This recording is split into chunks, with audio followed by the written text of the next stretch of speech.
The premise of this video was originally to talk about video games that I tried for the sake of them being free on Epic or available on Game Pass. Games that I expected to play for no more than 2 or 3 sessions before losing interest and moving on to something else without ever looking back again, only to find myself playing them hours upon hours until I saw the credits roll. However, I was impressed when I found out that the 2 games that gave me the idea to make such a video were developed by the same people, Tango Gameworks. If you're not familiar with the name, they're the ones behind titles like The Evil Within 1 and 2, Ghostwire Tokyo, and Hi-Fi Rush. And yeah, that pretty much sums up their work. I played The Evil Within all the way back in 2013 when I was still in school, so I'm not able to give an honest opinion about that. However, I do remember a few things. The opening was sick, running away from the butcher and all, setting the enemies on fire never ceased to be fun. Oh, what a twisted child I was. Ruvik scared the hell out of me back then, yet 13-year-old me found the blue quite interesting. And of course, the big boys aka Laura and Safehead are forever stuck in my memories. Fast forward 10 years to today. I finished Alan Wake 2, which by the way was my very first survival horror, and I just found myself hungry for more low ammo action where I had to aim for weak points, something I originally thought I would hate. Then The Evil Within 2 was right there on Game Pass, and I gotta say, the trailer was still stuck in my head since E3 2017.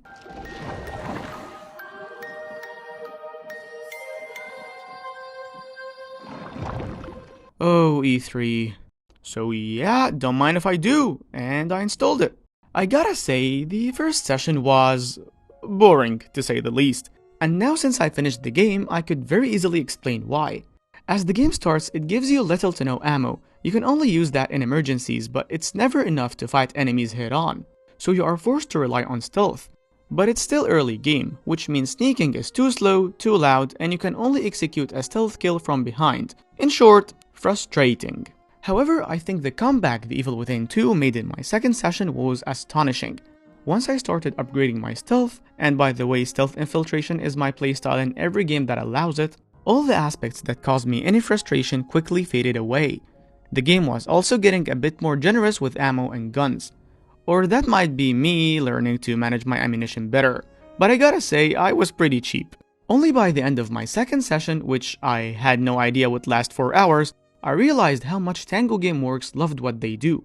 And the fact that The Evil Within 2 is not some cheap cash grab. I'm not at all saying that it's a 10 over 10 experience, and certainly not all its punches land, but it would be outrageous to call this game a Resident Evil ripoff or even a clone. Sure, it learned a lot from it, and I mean only the stuff it should learn, but it still has its fair share of innovation, enough to make it its own thing. I don't recall any sequence in the game where I just sighed in despair, or one that I would hate to replay if I decided to give it another run. The combat was enjoyable, thanks to the crunch of enemies' heads exploding or limbs being torn off.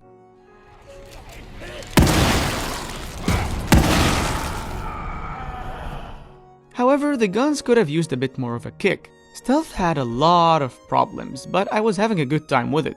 For starters, and I will be blunt, the enemies are legit stupid. So stupid the only use they got for their brains is for it to be their weak point.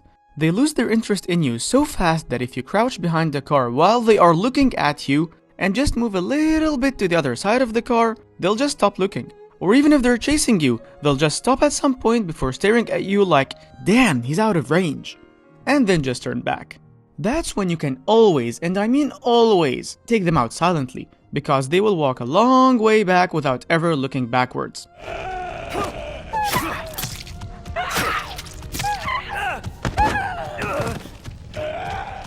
Also, the stealth could have used more mechanics to make it even more complicated, like death from above, death from cover, or setting traps.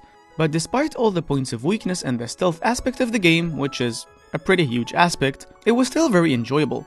The enemies are legit idiots, but yeah, this means I get to stab more. Imagine how excited Knifey would be for that. In terms of story, it was fine.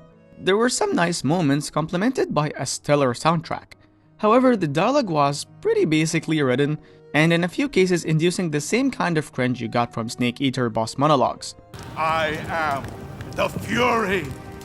The flames of my rage will incinerate you. Oh, how I love Kojima. Sebastian as a protagonist isn't really as stiff as everyone says, but he's no Arthur Morgan either. He is serviceable. He never bothered me, but I never got too attached to him either. What in the hell? If it keeps breaking apart like this, there won't be any union to search. This is something new I'll be doing from now on, since my music playlist is almost 80% video game soundtracks, and since I consider it a big L for a game if I play it from start to finish without adding a single track to my playlist, every time I will talk about a game, I will give you the list of soundtracks that I added to my playlist in case you missed them. Unless it's Nier Automata, of course, just download the whole album. Now for Evil Within 2, I got Ordinary World, the trailer song and credits, Clair de Lune, which I pretty much massacred the pronunciation here. It's a classical music used in safe rooms, Make Your Way Home, and an end to all of this. So in short, The Evil Within 2 has got fun combat, great soundtrack, and audio design. However, it's also haunted by a quite uninteresting opening it later recovered from, and highlight this one. And an AI so dumb the I here shouldn't be standing for intelligence. The other game I wanted to talk about is Tango Gameworks' most recent work, Hi-Fi Rush, which is quite the genre switch. I'm here, baby.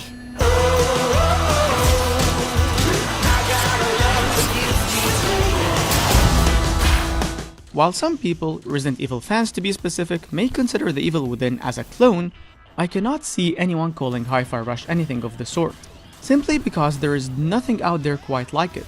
And I'm not saying that it's Game of the Year 2023, I'm just saying it's based on an innovative idea that I've never seen in any other game. The hack and slash genre have been around for long, mostly shining in the PS2 era, but none of these games combined over-the-top hack and slash combat with music and rhythm. Frankly, the only game that comes to mind that combines combat with rhythm in general is Crypt of the Necrodancer, and Cadence of Hyrule if you want to consider it a different game, whose combat is more of a tactical positioning thing than riding the hell out of your enemies thing. Everything in Hi-Fi Rush moves in rhythm with the beat. Your attacks, even if you do not time them right, the enemy's attacks, jumping, dashing, and even the world around you. While standing still, Chai, the protagonist, will keep snapping his fingers in rhythm with the beat. And even if the combo you're executing includes missing a beat, he will tap his foot, indicating that you are ready to continue your combo, and at the same time giving a satisfying musical kick. The art style is absolutely charming and a joy to look at, with an environment so colorful and a world so alive that also moves with the beat, which also serves for learning the timing since it will take a little getting used to in the beginning. However, the combat feels a bit floaty, and despite the satisfying musical kick you get with every landed hit,